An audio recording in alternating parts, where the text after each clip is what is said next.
The easiest thing I've done was to get out from under the labels and to live the life that I live.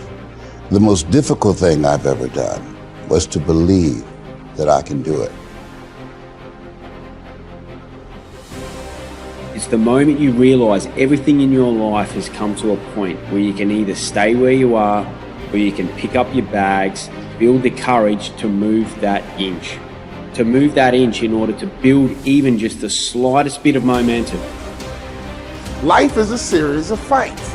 I mean, think about it. You're either in a fight, just got out of a fight, or trust me, there's a fight right around the corner just waiting for you. Life is going to beat up on you in so many ways, and many things, they come back. You know, negative thoughts and how you feel about yourself, they don't die. They come back once you stop doing the maintenance work on your mind.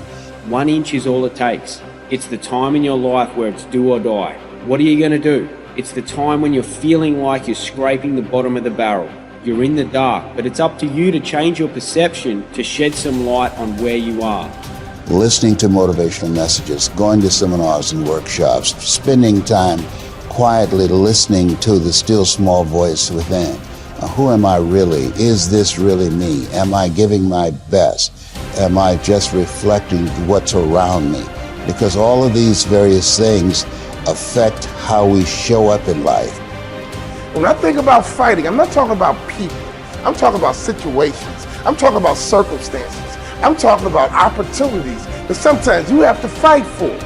Right now, wherever you are, as you are today, you have enough right now to build the legacy that you really want. It's the time when you're ready to give up. But you know, if you do, you'll never be able to live with yourself with the guilt and shame of not pulling yourself out of this state.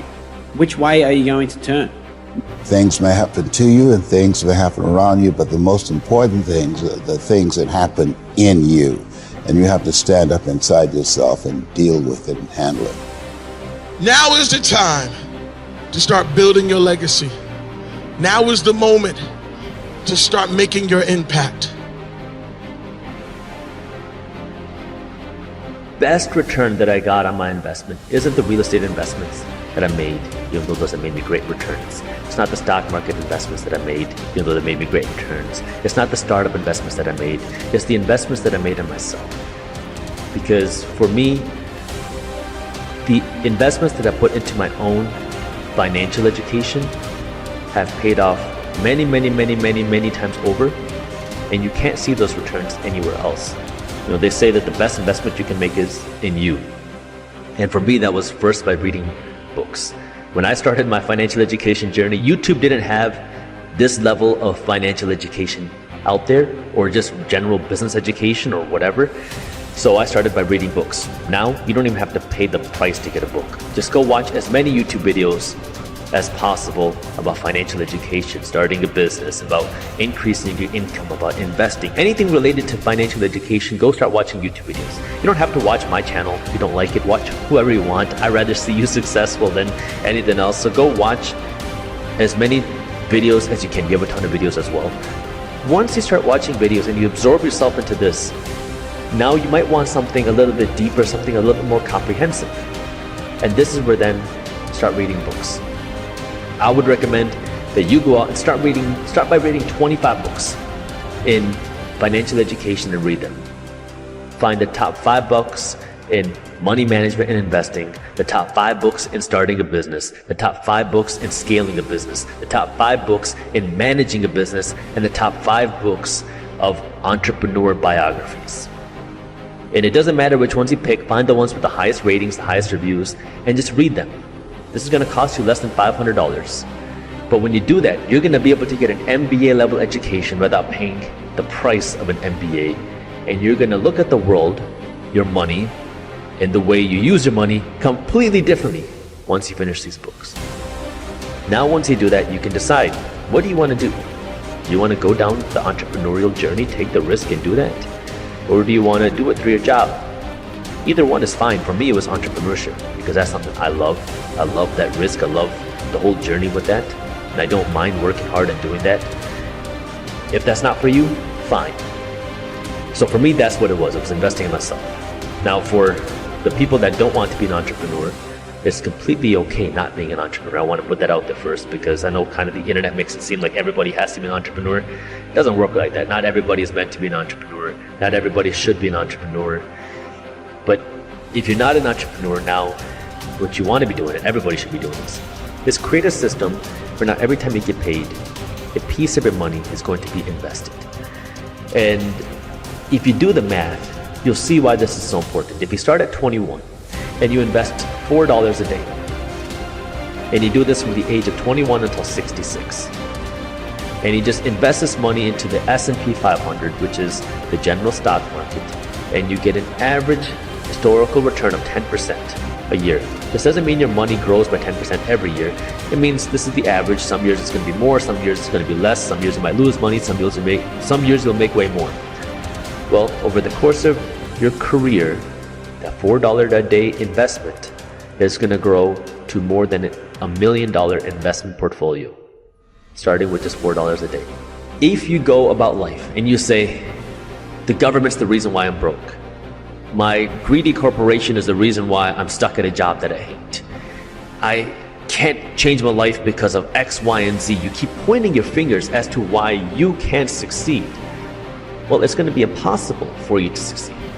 Likewise, if you go around saying, I can't have that nice thing because I'm broke, I can't have the nice thing because I grew up in a bad environment, I can never become successful because of the way I look, I can never do it because of whatever, I can guarantee you are never going to become successful. But if we turn this around and you say, how can I become successful? How can I make more money? How can I become wealthy? How can I get out of the situation that I'm in? Now your brain looks at problems completely differently, because of now you're not complaining about the problem, but you're trying to find a solution to the problem. And that's the biggest difference between somebody who becomes wealthy and somebody who does not. It starts with the mindset, because then once you change the mindset, you're going to start changing your actions. Now you're going to find out, oh, I don't need to spend money at Gucci. Oh, I don't need to go out and eat every single day. Oh, I can save money here. Oh, I can ask for a raise at my job. Oh, maybe I can start a side hustle. Oh, maybe I can start my own business. Oh, you mean I could actually potentially take my income from $40,000 a year to $400,000 a year? That's possible? Because when most people hear that, you think it's impossible. Somebody like me could never go from $40,000 to $400,000 a year. But until you believe it's possible, you're never going to put in the action to actually make it possible. How is it that some people can become so incredibly wealthy while the majority of people don't? It's not that they have some special superpower. It's not that they own some special skill. It's not that they're so much smarter than people. It's not that they work so much harder. It's that they believe that they can, and then they use their time differently. Then what do? Well, then you turn down to the micro routines. It's like, okay, well, this is what I'm aiming for. How does that instantiate itself day to day, week to week, month to month? And that's where something like a schedule can be unbelievably useful. Google Calendar. It's like, make a damn schedule and stick to it. Okay, so what's the rule with the schedule? It's not a bloody prison. That's the first thing that people do wrong. They say, well, I don't like to follow a schedule. It's like, well, what kind of schedule are you setting up? Well, I have to do this, then I have to do this, then I have to do this, and then I just go play video games, because who wants to do all these things that I have to do? It's like, wrong. Set the damn schedule up so that you have the day you want. That's the trick. It's like, okay, I've got tomorrow. If I was going to set it up so the best possible day I could have, practically speaking, what would it look like?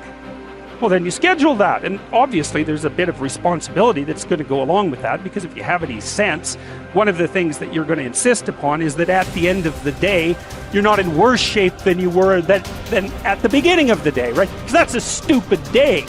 If you have a bunch of those in a row, you just dig yourself a hole and then you bury yourself in it. It's like, sorry, that's just not a good strategy. Now it's okay, now you've got your vision. You're trying to get through a territory you don't understand. And here's your option. No map. A map that's not so good but has some things about it, or a great map. Well, obviously the great map is the thing you want, but the map that's something is way better than the map that's nothing. Plus, as you explore, because of your map, you could start to fill in the details. Let's say you aim at something and and you develop some skills along the way, and then you get like a third of the way there and you think, oh, that's not for me. It's like, well, yeah, fair enough, but now you've still got the skills you developed. You know exactly why it's not for you now, and then you can bring that wisdom back. Even though it's not perfect, you can bring it back to your next plan. And so as you plan, you get better at planning, which is the crucial thing. So then we say to people, take your positive vision and make it into 8 stateable goals, right? So, and then rank them in a hierarchy, break the goals into incremental goals so that you have a reasonable probability of succeeding within some time frame. That's the other thing. You have to parameterize it with regards to time frame. That's right. And when you're in the zone, you're expanding your skills in a manner that's intrinsically rewarding because you're succeeding. And so you want to set, if you're good to yourself, you think, okay, I need to set a goal, but I need to set a goal that someone as stupid and useless as me could probably attain if they put some effort into it. And then you've got it perfectly, because it's not so high that it's grandiose or impossible that you fail necessarily and then justify your bitterness. Well, I set a goal and I didn't attain it, so I'm not going to set any more goals. Right. It's like, no, you set a goal that was inappropriate, and you're playing a trick on yourself because you wanted to fail so that you could justify not having to try, which isn't helpful. You're still going to be a victim.